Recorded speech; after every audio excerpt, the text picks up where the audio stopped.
Hello everyone, welcome back to my channel. आज का हमारा टॉपिक है contract of indemnity and guarantee. So first हम लेंगे कॉन्ट्रैक्ट ऑफ इंडेमनिटी क्या होता है। इंडेमनिटी का मतलब होता है दूसरे के लॉस को प्रोटेक्ट करना। जब कोई पार्टी दूसरे के लॉस को प्रोटेक्ट करने का प्रॉमिस करती है तो उसी को ही हम कॉन्ट्रैक्ट ऑफ इंडेमनिटी कहते हैं। डेफिनेशन अंडर सेक्शन 124 में डिफाइन है कि जब कोई कॉन्ट्रैक्ट ऑफ इंडेमनिटी में एक कॉन्ट्रैक्ट पार्टी करती है जो दूसरे के लॉस को या फिर डिमेसिस को प्रोटेक्ट करने की बात करती है, उसी को ही कॉन्ट्रैक्ट ऑफ इंडेमनिटी कहा जाता है। कॉन्ट्रैक्ट ऑफ इंडेमनिटी में दो पार्टी होती है, एक indemnifier and second one indemnity holder.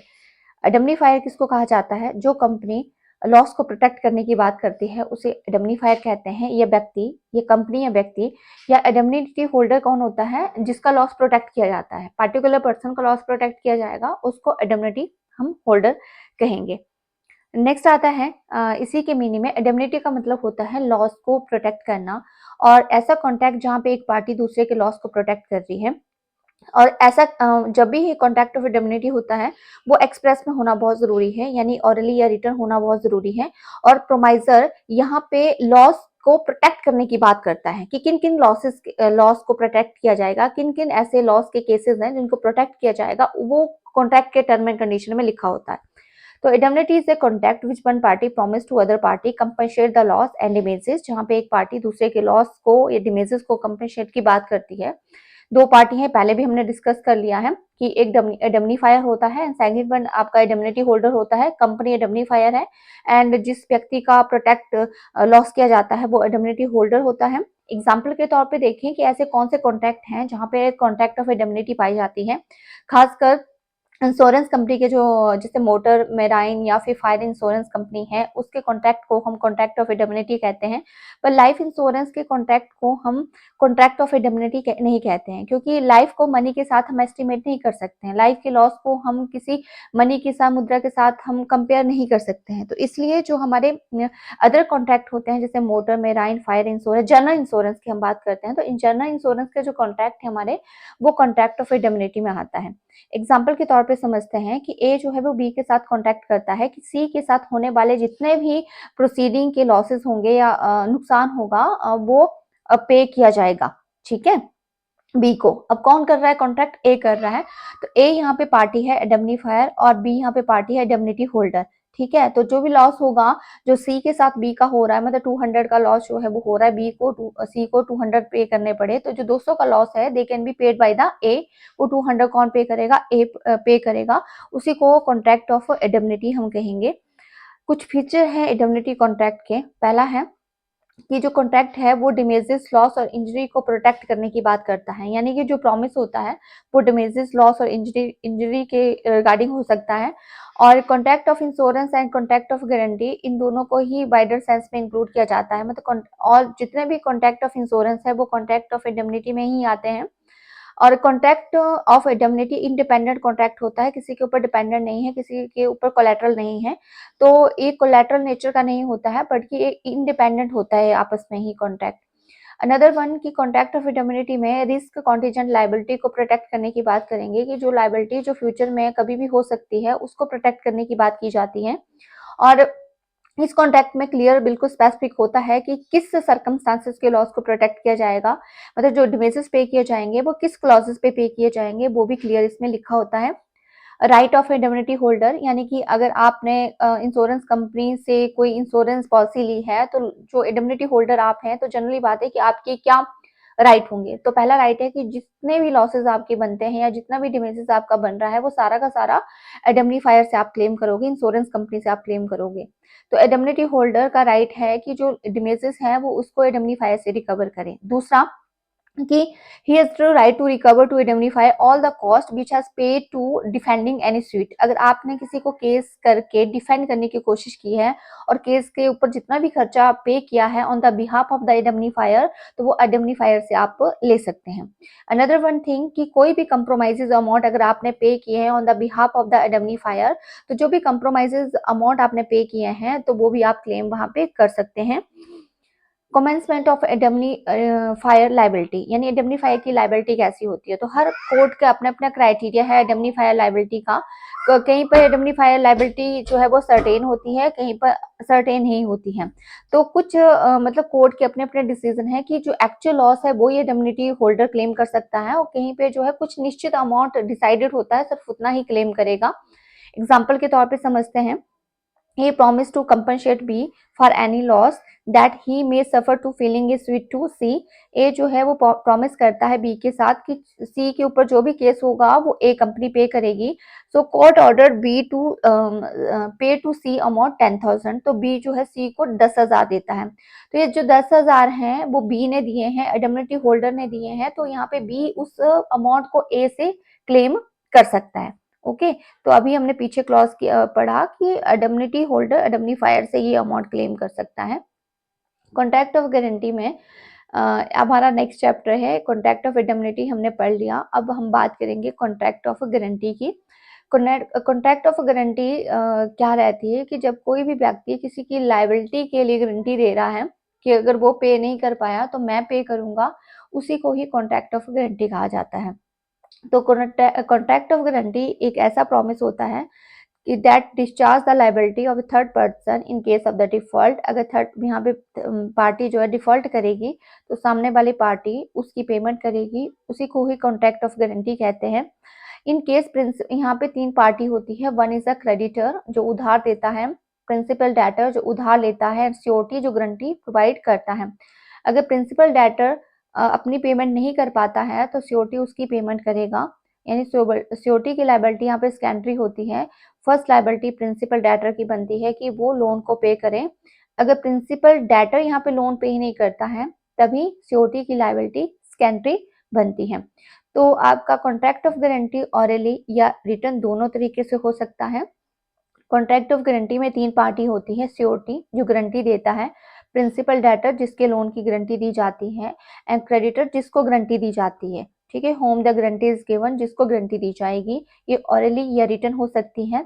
Example के तौर पे समझे, A advance A loan 5,000 to B. A B को लोन देता है और सी प्रॉमिस करता है कि वो उसकी गारंटी देगा। ठीक है, तो सी प्रॉमिस टू ए कि वो बी की गारंटी देगा। अगर बी वहां पे लोन वापस नहीं करेगा तो सी करेगा। तो यहाँ पे सी कौन है? सिक्योरिटी। ए कौन है? क्रेडिटर। एंड बी कौन है? यहाँ पे प्रिंसिपल डेटर। नेक्स्ट आपका आता है the characteristics of the contract of guarantee. Contract of guarantee के फीचर्स या एलिमेंट कौन कौन से हैं? पहला है essential of the valid contract. जब भी कॉन्ट्रैक्ट ऑफ गारंटी होगी वो वैलिड कॉन्ट्रैक्ट पे ही दी जाएगी। अगर ऐसा कॉन्ट्रैक्ट जो वैलिड नहीं है वहां पे कॉन्ट्रैक्ट ऑफ गारंटी अराइज नहीं होगी। तो contract of guarantee is special kind of contract होता है। इसमें all the essential feature of valid contract must be present. जो भी वैलिड कॉन्ट्रैक्ट के एलिमेंट होते हैं वो इसमें होने चाहिए। The capacity of party and the consideration all इसमें होने चाहिए। कंसिडरेशन की बात करते हैं तो प्रिंसिपल डेटर को तो लोन कंसिडरेशन के तौर पे मिल रहा है क्रेडिटर से, लेकिन सिक्योरिटी का कंसिडरेशन होना जरूरी नहीं है कि सिक्योरिटी और क्रेडिटर के बीच आपस में कोई कंसिडरेशन हो। लेकिन प्रिंसिपल डेटर और क्रेडिटर का कंसिडरेशन हो सकता है, लेकिन सिक्योरिटी का जरूरी नहीं होता है। सिक्योरिटी की गारंटी देना ही प्रिंसिपल डेटर के लिए कंसिडरेशन है। ठीक है, मतलब अगर कोई व्यक्ति जो किसी की गारंटी दे रहा है तो वो ही प्रिंसिपल डेटर के लिए एक कंसिडरेशन का अमाउंट है गारंटी। और जरूरी नहीं कि जो सामने वाला गारंटी दे रहा है उसके बदले प्रिंसिपल डेटर से उसको मिल रहा है कुछ, ऐसा कंपल्सरी नहीं है। कैपेसिटी ऑफ पार्टी की बात करें तो प्रिंसिपल डेटर का कॉम्पिटेंट होना जरूरी नहीं है, लेकिन जो क्रेडिटर और सिक्योरिटी हैं उनका कॉम्पिटेंसी ऑफ कॉन्ट्रैक्ट होना जरूरी है। एग्जाम्पल के तौर पे देखें, A request to B to sell deliver to him DVD player on the credit. A request करता है बी को कि वो उधार पे डीवीडी प्लेयर दे, and B agree to do so provided C will guarantee for the payment. और यहाँ पे सी जो है गारंटी पे करेगा। तो C promise to guarantee the payment of price consideration to B promise to deliver to DVD player to A. So यहाँ पे क्या है, ए रिक्वेस्ट कर रहा है बी को कि वहां पे डीवीडी जो उधार में दे दे और उसकी गारंटी सी देगा। तो ए यहाँ पे प्रिंसिपल डेटर है, बी यहाँ पे क्रेडिटर है, सी यहाँ पे सिक्योरिटी है। जो उधार अगर वो उधारी नहीं चुकाएगा तो यहाँ पे सी पेमेंट करेगा। कॉन्ट्रैक्ट ऑफ गारंटी में 3 एग्रीमेंट होते हैं, प्रिंसिपल, डेटर, क्रेडिटर या सीओटी के बीच, और एग्जिस्टेंस ऑफ द लायबिलिटी यहाँ पे होना ज़रूरी है, यानी डेट होना ज़रूरी है। अगर लायबिलिटी अराइज नहीं होती है तो गारंटी भी उसकी नहीं होगी। जहाँ लायबिलिटी होगी वहीं पे गारंटी होगी, यानी प्रिंसिपल डेटर जो है अगर लायबिलिटी को पे कर देता है तो यहाँ पे सिक्योरिटी लायबल नहीं होगा, क्योंकि सिक्योरिटी की लायबिलिटी जो है वो सेकेंडरी होती है। अगर प्रिंसिपल डेटर फ्री हो जाएगा तो सिक्योरिटी भी फ्री हो जाएगा। कंडीशन प्रॉमिस टू पे, तो सिक्योरिटी लायबिलिटी कंडीशनल होती है, यानी सेकेंडरी होती है, वो तभी अराइज होगी जब प्रिंसिपल डेटर डिफॉल्ट करेगा। और ऐसे कोई तथ्य जो सिक्योरिटी से छुपाए जाते हैं या मिस रिप्रेजेंटेशन, कोई तथ्य जानबूझ के छुपाए जाते हैं या गलत बताए जाते हैं, तो उसके लिए सिक्योरिटी लायबल नहीं होगा।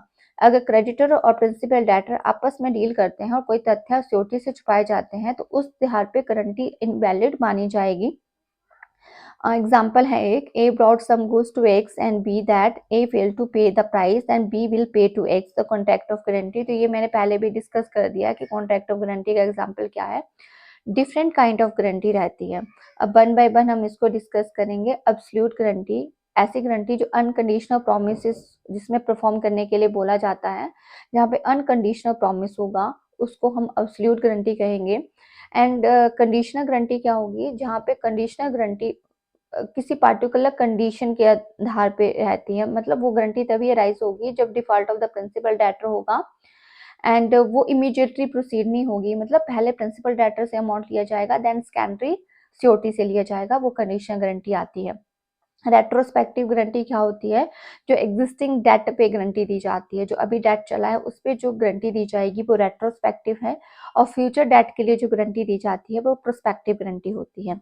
General and specific guarantee, general guarantee वो होती है जो पब्लिक में से कोई भी एक्सेप्ट कर लेता है, मतलब पब्लिक में से कोई भी एक्सेप्ट कर सकता है, उसको जनरल गारंटी कहते हैं। स्पेसिफिक गारंटी जो किसी पार्टिकुलर पर्सन के द्वारा दी जाती है उसको हम स्पेशल गारंटी कहते हैं। लिमिटेड गारंटी क्या होती है, जो सिंगल ट्रांजैक्शन तक ही लिमिट रहती है, मतलब ऐसी गारंटी जो रिस्ट्रिक्टेड नेचर की होती है, सिंगल ट्रांजैक्शन तक लिमिटेड रहती है, उसे लिमिटेड गारंटी कहते हैं, और ये थोड़ी सी कंटिन्यू गारंटी से अपेक्षा भिन्न होती है। अनलिमिटेड गारंटी क्या होती है, जो अप टू टाइम और अमाउंट तक फिक्स रहती है। अनलिमिटेड गारंटी लिमिटेड रहेगी up to time and amount तक। कंटिन्यू गारंटी क्या होता है, continue guarantee series of transaction पे दी जाती है, मतलब नंबर ऑफ ट्रांजैक्शन पे दी जाती है, और कंटिन्यू गारंटी को आप कभी भी रिवॉक कर सकते हैं, लेकिन एग्जिस्टिंग जो कंटिन्यू गारंटी है वो रिवॉक नहीं होगी। एंड ये सिंगल ट्रांजैक्शन के ऊपर नहीं दी जाती है, it is a series of transaction, बहुत सी ऐसी ट्रांजैक्शन के लगातार ट्रांजैक्शंस के ऊपर आप गारंटी पे करते हैं। डिफरेंस क्या है continue guarantee and simple guarantee का। कंटिन्यू गारंटी आप कभी भी रिवोक कर सकते हैं क्रेडिटर को नोटिस देकर या प्रिंसिपल डेटर को नोटिस देकर, लेकिन क्रेडिटर को मोस्टली इंपॉर्टेंट यहाँ पर क्रेडिटर को नोटिस जाता है, तो कंटिन्यू गारंटी आप कभी भी रिवोक कर सकते हैं। लेकिन सिंपल गारंटी अगर आपने दी है तो आप कभी भी उसको वापस नहीं ले सकते हो, कंटिन्यू गारंटी को विड्रॉ कर सकते हैं। Continue sorry continue guarantee over the period of time रहती है, ऐसा नहीं है कि सिंगल ट्रांजैक्शन के ऊपर होगी।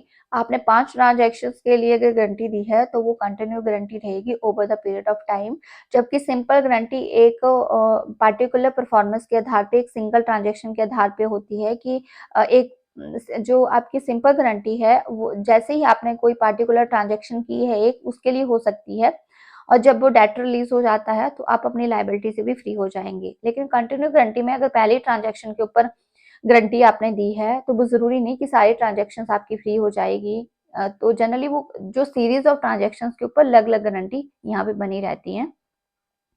अब बात करते हैं revocation of the continue guarantee. Continue guarantee को कब रिवोक किया जाता है, कैंसिल किया जाता है, विड्रॉ किया जाता है। कंटिन्यू गारंटी फ्यूचर ट्रांजैक्शन के लिए रिवॉक हो सकती है, लेकिन जो आपकी प्रेजेंट ट्रांजैक्शन चली हुई है वो रिवॉक नहीं होगी, याद रखना। कंटिन्यू गारंटी हमेशा फ्यूचर ट्रांजैक्शन के लिए रिवॉक होगी, प्रीवियस ट्रांजैक्शन की रिवॉक नहीं होगी। अगर आपने 5 कंटिन्यू गारंटी के लिए बोला है, एक की ट्रांजैक्शन कंप्लीट हो गई है, तो 4 के लिए आप रिवॉक वापस कर सकते हैं गारंटी को, लेकिन जो पहले हो चुकी है ट्रांजैक्शन उसको विड्रॉ नहीं कर सकते हैं।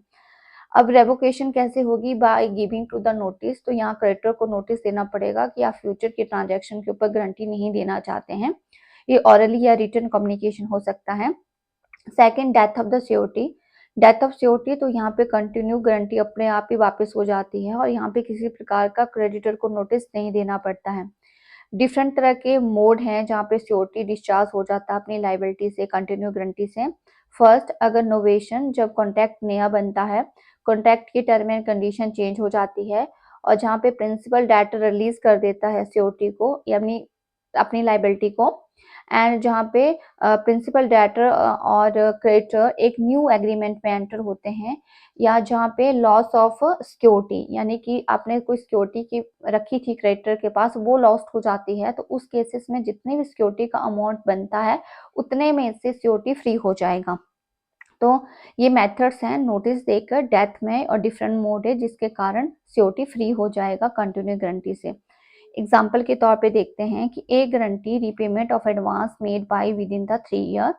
ए गारंटी देता है बाई की विद इन द 3 मंथ, लेकिन पहले पहले ही 5,000 एडवांस में दे दिए हैं और 20,000 की गारंटी थी, 5,000 एडवांस में पहले दे दिए थे, तो 15,000 की गारंटी रिवॉक कर सकते हैं। लेकिन जो पहले अमाउंट हो चुका है आपका एडवांस में, उसको आप रिवॉक नहीं कर सकते, क्योंकि कंटिन्यू गारंटी फ्यूचर के लिए रिवॉक हो सकती है, पास्ट के लिए रिवॉक नहीं होगी। Discharge of सियोरिटी। सियोरिटी मतलब जो गारंटी देने वाला है कब डिस्चार्ज होगा, कब मुक्त होगा। पहला, by notice of the revocation. अगर उसकी कंटिन्यू गारंटी है तभी रेवोकेशन का नोटिस वैलिड है, अगर उसकी ऑर्डिनरी गारंटी होगी तो वहां पे रेवोकेशन नहीं होता है। Death of the सियोरिटी। जब सियोरिटी की डेथ हो जाती है तो उसको नोटिस देने की भी जरूरत नहीं है, वो अपनी लायबिलिटी से फ्री हो जाता है। नोवेशन, जब टर्म एंड कंडीशन चेंज हो जाती है without the consent of the party, या कुछ नया कॉन्ट्रैक्ट बनता है पुराने कॉन्ट्रैक्ट कॉन्ट्रैक्ट पे, तो नए कॉन्ट्रैक्ट के लिए सियोरिटी लाइबल नहीं होगा, सियोरिटी सिर्फ पुराने कॉन्ट्रैक्ट के लिए लाइबल होता है। And the variance in term of the contract, जब टर्म कॉन्ट्रैक्ट की टर्म एंड कंडीशन में किसी प्रकार का चेंज होता है without the consent of the surety, जो सियोरिटी को पता नहीं है, तो सियोरिटी उसके लिए लाइबल नहीं होगा। ठीक है, यानी सियोरिटी सिर्फ स्टैंड जो भी प्रेजेंट कॉन्ट्रैक्ट है उसके लिए लाइबल होगा, लेकिन जो टर्म एंड कंडीशन के बाद variance in term of the contract, contract की टर्म में अगर चेंज होता है तो उसके लिए लाइबल नहीं होगा। By release discharge of the principal debtor, जब प्रिंसिपल डेटर अपने लाइबिलिटी को पे कर देता है तो ऑटोमेटिकली सियोरिटी भी फ्री हो जाता है। By composition, extension of the time and the promise not to sue. अगर क्रेडिटर और प्रिंसिपल डेटर के बीच ये एग्रीमेंट हो जाता है किसी तरह का कंप्रोमाइज का, या किसी तरह का extension of time period extend हो जाता है, और क्रेडिटर ये बोलता है कि वो किसी तरह का केस प्रिंसिपल डेटर के ऊपर नहीं करेगा लाइबिलिटी ना पे होने पे देने पे, तो यहाँ पे सियोरिटी भी डिस्चार्ज हो जाएगा। ओके, अगर if the creditor does any act which inconsistent with the right of the surety, अगर सियोरिटी के राइट के विरुद्ध कोई क्रेडिटर काम करता है तो वहां पे भी सियोरिटी अपनी लाइबिलिटी से डिस्चार्ज हो जाएगा। एग्जाम्पल के तौर पे देखें, A borrow 2000 from B and repayment to guarantee by C. A ने बी से 2000 लिए और सी ने गारंटी दी, तो ए ने यहाँ पे बी को 1000 पे किया और 1000 ही फुल एंड फाइनल पेमेंट जो है वो सामने वाले ने एक्सेप्ट कर ली है बी ने, तो सी जो है बाकी लाइबिलिटी से डिस्चार्ज हो जाएगा। ऐसा नहीं कि सी 1000 एक्स्ट्रा पे करेगा, जबकि बी ने 1000 ही फुल पेमेंट को एक्सेप्ट कर लिया इंस्टेड ऑफ द 2000। नेक्स्ट हम बात करते हैं by loss of the security. अब सिक्योरिटी किसके पास रखी होती है गिरवी? क्रेडिटर के पास। क्रेडिटर के पास जो सिक्योरिटी गिरवी रखी है उसका लॉस हो जाता है, गुम हो जाती है, तो जितने की सिक्योरिटी लॉस्ट होती है उतने तक सिक्योरिटी जो है वो फ्री हो जाता है। ठीक है, माना आपने 50,000 का लोन लिया था, 10,000 की ज्वेलरी आपने गिरवी रखी थी, तो 10,000 की ज्वेलरी अगर बैंक से गायब हो जाती है तो उतने तक का आपको लाइबिलिटी पे नहीं करनी है। ओके, आपने 40,000 की लाइबिलिटी पे करनी है।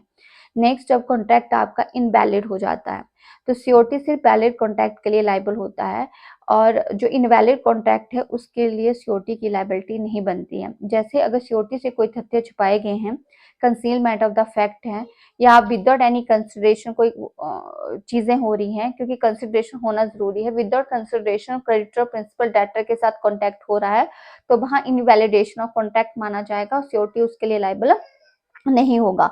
अब कभी-कभार सीओटी और को-सीओटी की ज़रूरत पड़ती है और जहाँ पे को-सीओटी एग्ज़िस्ट नहीं करता है, तो वहाँ पे कॉन्ट्रैक्ट ऑफ गारंटी वैलिड नहीं माना जाएगा। एग्ज़ाम्पल के तौर पे देखें, एक्स एग्री हो जाता है बाई के साथ कि they give to surety of the loan 10,000 पर provided by also join to co-surety कि बाई जो पी जो है वो को-सीओटी जॉइन करे और पी यहाँ पे को-सीओटी जॉइन नहीं करता है, तो ये आपकी गारंटी इनवैलिड होगी क्योंकि ये आप फुल कंडीशंस को पूरा नहीं कर रही है। राइट ऑफ सीओटी क्या है? राइट जो है वो 3 प्रकार के मिलते हैं। पहला राइट मिलता है उसको प्रिंसिपल डेटर से, दूसरा अधिकार मिलता है क्रेडिटर से और अगर उसमें को-सीओटी भी है तो को-सीओटी से भी उसको राइट मिल सकता है। तो अब हम सीओटी के राइट की बात करते हैं। पहला आता है प्रिंसिपल डेटर से उसे क्या राइट मिलते हैं? First right of the subrogation. Subrogation का मतलब है कि जो प्रिंसिपल डेटर के राइट हैं वो ऑटोमेटिकली सीओटी को चले जाएंगे। कब जाएंगे? अगर वहाँ पे प्रिंसिपल डेटर लोन की वापसी नहीं करता है और सीओटी लोन वापस कर रहा है, तो जो राइट प्रिंसिपल डेटर के बनते थे वो ऑटोमेटिकली सीओटी को चले जाएंगे। सेकंड, राइट ऑफ इंडेमनिटी यानी कि क्षतिपूर्ति का सिद्धांत। जो भी अमाउंट सीओटी ने पे किया है क्रेडिटर को, तो वो अमाउंट रिकवर करने का अधिकार है प्रिंसिपल डेटर से। ओके, तो COT entitle to recover the principal debtor whatever sum rightfully paid, मतलब वो भी कौन सा अमाउंट रिकवर करने का अधिकार है जो वैलिड कॉन्ट्रैक्ट के अंदर पे करने, और रॉन्गफुली अगर आपने कोई चीज अमाउंट पे किया है उसको रिकवर करने का अधिकार नहीं है। For example, B is indebted to C and A is COT for the debt and C demand payment from the A. Okay, तो यहाँ पे क्या है? B indebted to, मतलब जो B का लोन था वो C ने दिया एंड A ने उसकी COT दी है, तो C demand to payment from A and on the refusal to sue the amount.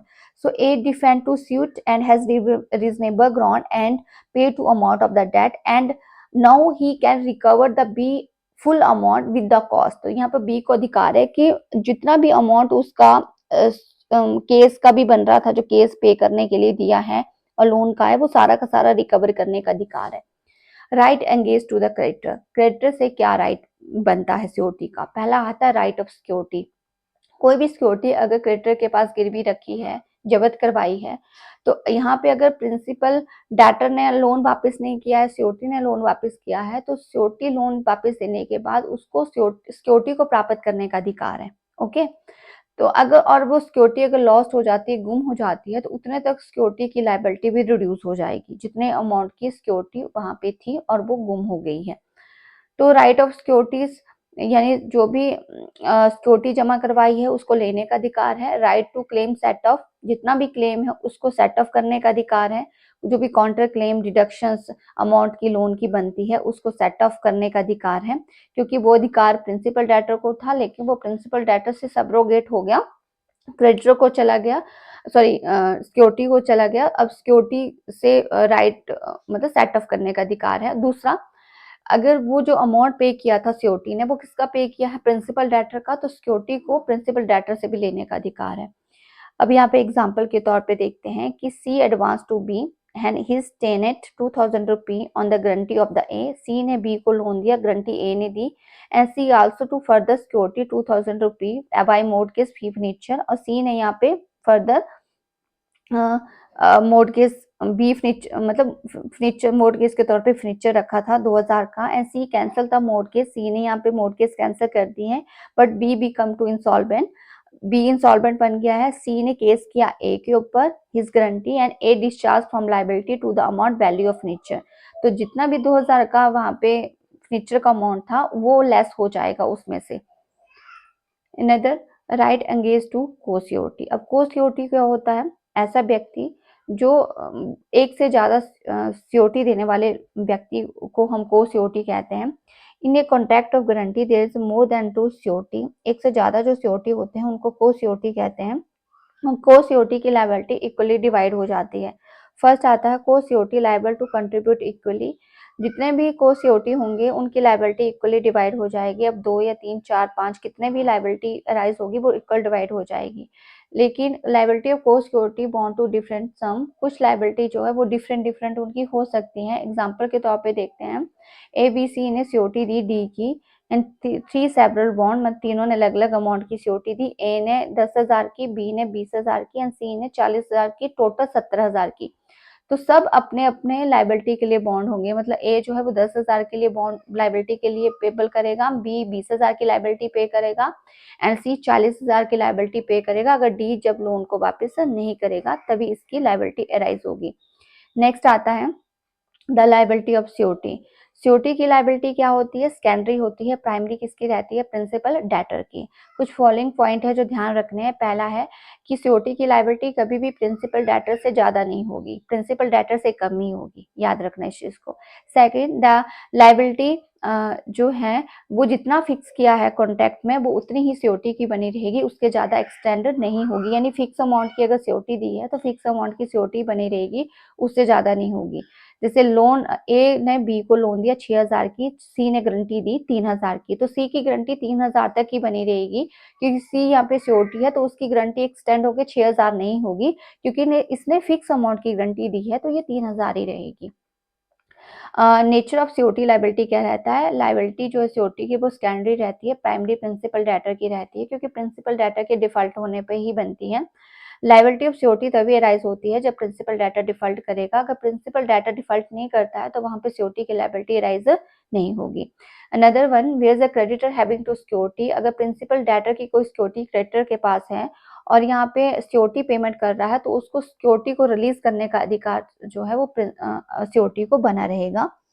Security को फेवरेट डेटर के नाम से भी जाना जाता है और लाइबिलिटी ऑफ सिक्योरिटी हमेशा ही सेकेंडरी होती है, यानी प्रिंसिपल डेटर की आपकी प्राइमरी होगी। सिक्योरिटी लाइबिलिटी तभी राइज होगी सिक्योरिटी जब default in the principal debtor होगा।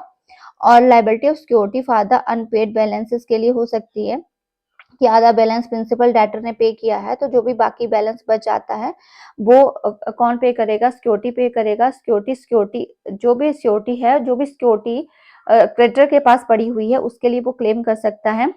एंड अगर सिक्योरिटी तभी पेमेंट करेगा वैलिड कॉन्ट्रैक्ट के लिए, अगर इनवैलिड कोई कॉन्ट्रैक्ट है उसके लिए वो पेबल नहीं होगा। सिक्योरिटी सिर्फ उसके लिए पेबल होगा जो टर्म एंड कंडीशन के लिए वो बॉन्ड है, लेकिन ऐसी टर्म एंड कंडीशन जो उसको खुद ही पता नहीं है, उसके तथ्य के आधार पे नहीं थी उस टाइम, या मिस रिप्रेजेंटेशन के लिए वो वैलिड नहीं होगा, लाइबल नहीं होगा।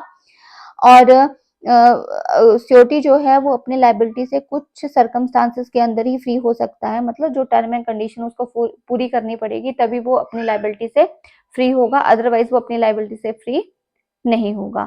तो ये था हमारा chapter contract of guarantee and contract of the indemnity. इस चैप्टर को हमने कंप्लीट पढ़ा है। नेक्स्ट हमारा चैप्टर डिफरेंस का रहेगा कि contract of indemnity and contract of guarantee में क्या रहता है। कॉन्ट्रैक्ट ऑफ इंडेमनिटी में कोई व्यक्ति किसी के लॉस को प्रोटेक्ट करने की बात करता है, लेकिन कॉन्ट्रैक्ट ऑफ गारंटी में सिक्योरिटी किसी की लायबिलिटी की गारंटी देता है कि अगर वो पे नहीं करेगा देन सामने वाला व्यक्ति उसको पे करेगा जो गारंटी दे रहा है। और कॉन्ट्रैक्ट ऑफ इंडेमनिटी में दो ही पार्टी होती है, इंडेमनीफायर एंड इंडेमनिटी होल्डर, जबकि कॉन्ट्रैक्ट ऑफ गारंटी में तीन पार्टी होती है, principal debtor, creditor and the security. Okay.